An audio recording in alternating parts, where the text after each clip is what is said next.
This is my first video that is related to Dandy's world, and it's a creepypasta based off the game. And this creepypasta is the most disturbing of all than my other creepypastas I made. It's called January 4th, 1999, also known as Rodger's Gruesome Destruction. So enjoy! So trigger warning, torture, murder, destruction, dismemberment, and cannibalism. If you're sensitive to one of these, please click off this video. Enjoy at your own risk. So let's get started. It was January 4th, 1999, and the Toons are having a glorious day.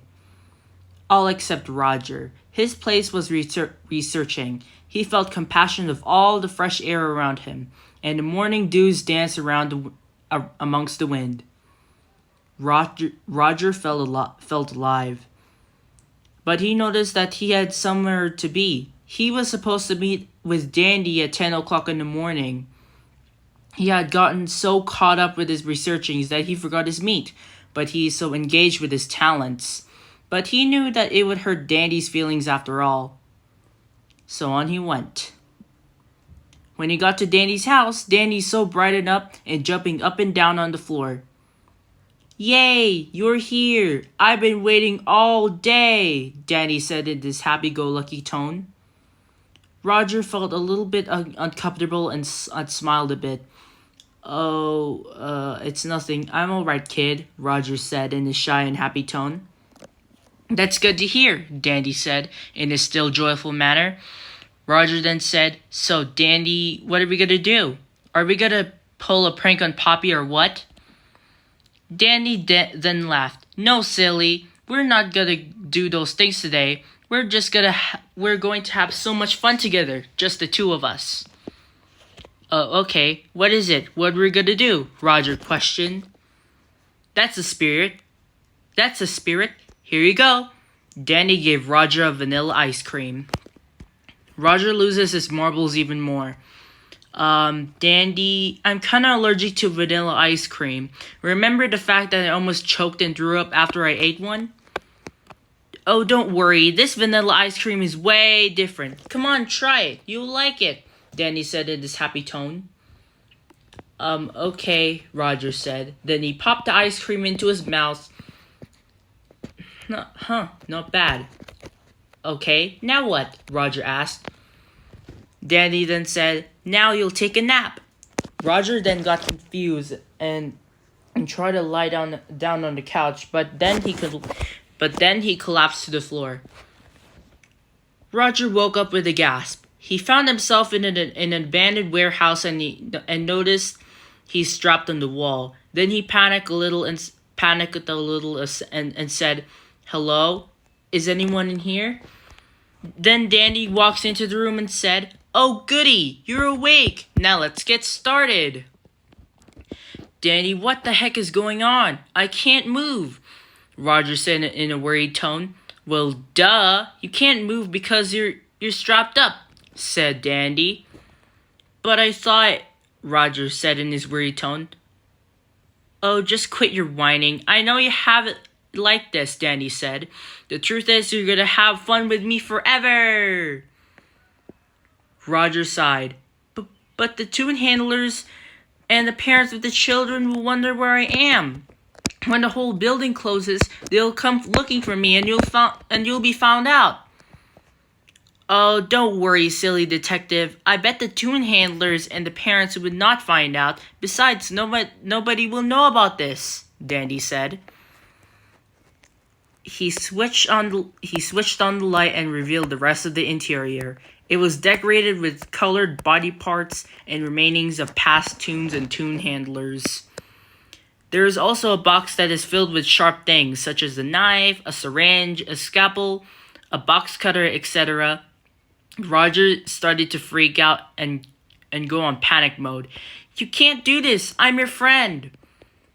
"Gee, you look scared, buddy. Don't worry. It won't hurt you a bit," Dandy said. "Well, that's enough with a chit-chat.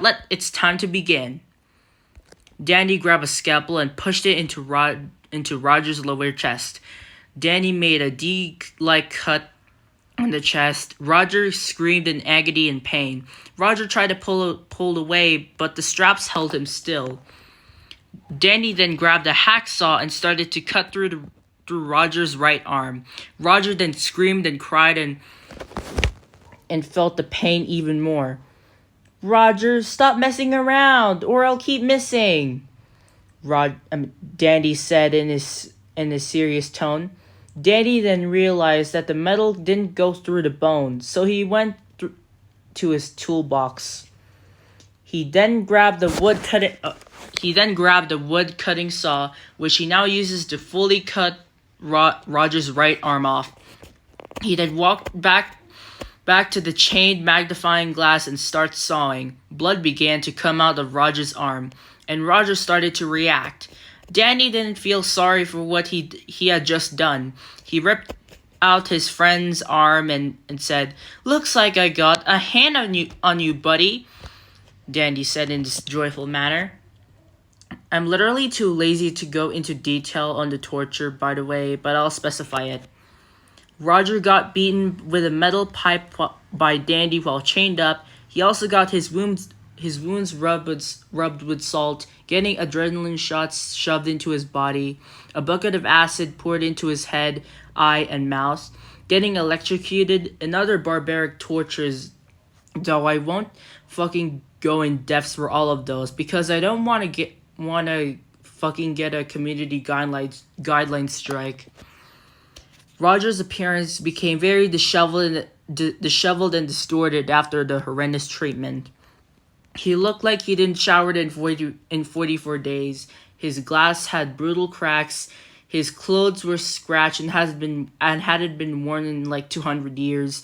He looked like if he was drying up, and he felt like a dead creature got dunked in crap and left in the sun. "Dandy," Rodger said in a weak voice. "Yes?" Danny questioned. "I want to go home," Rodger said in his weak tone. "Oh, so you want to go home, huh? Well, you can't shrug off your responsibilities. The truth is, we don't make rules. We can't turn back now. It's time to move on," Dandy said in a still joyful manner, without feeling guilty of what he did to the poor detective. Then Dandy walks away for another plan. Rodger that felt sick to his stomach. He couldn't handle any more pain and torture that Dandy was giving him. A few moments later, Dandy came back with a knife and cut open his stomach. Rodger woke up to the sound of flesh and blood, and he knew he was gonna die soon. He knows it. Danny started to pull out the organs from his now disheveled friend, though I'll not go into graphic detail about that. It's kinda hard to tell what those body parts were, but I knew they were the most important ones in the body system, and it made me sick to my stomach that I'm writing this. Okay, I'm trailing off the story. Let's just get back on track. Danny put the organs into a bucket and some in the freezer. Danny looks back at his distorted-like friend, and he found out that Rodger succumbed to his injuries and died. Danny didn't want to face charges, so he chopped up Rodger's body and placed the disassembled body into a concrete drum, and he ate some of his organs. Danny also got tracked down by the police and got arrested. He was sentenced to life imprisonment for committing severe bodily harm. And the police also found the disgusting remains of Rodger, which is his organs in the freezer, his organs in a bucket, and even his body in a concrete drum. Rodger's tune handler found out the horrifying incident that happened to his tune and had a huge mental breakdown. He kept on saying "why me" like 1,000 times while sitting in the corner of the garden view, and he had to be placed into psychiatric ward. The Toons also noticed what happened and hosted a funeral of Rodger. The Toons grieved that Rodger was the great detective is gone, except Shrimpo, by the way. The one who was crying the most was Toodles. The Toon handlers noticed the incident on the news and gave Rodger lots of love. The Toon handlers called the incident the torture from hell. That's the end of this creepypasta right here. I hope you enjoyed watching this first Dandy's World related video. inspired by these stories. Thanks for watching. Like and subscribe for more Dandy's World content. Bye!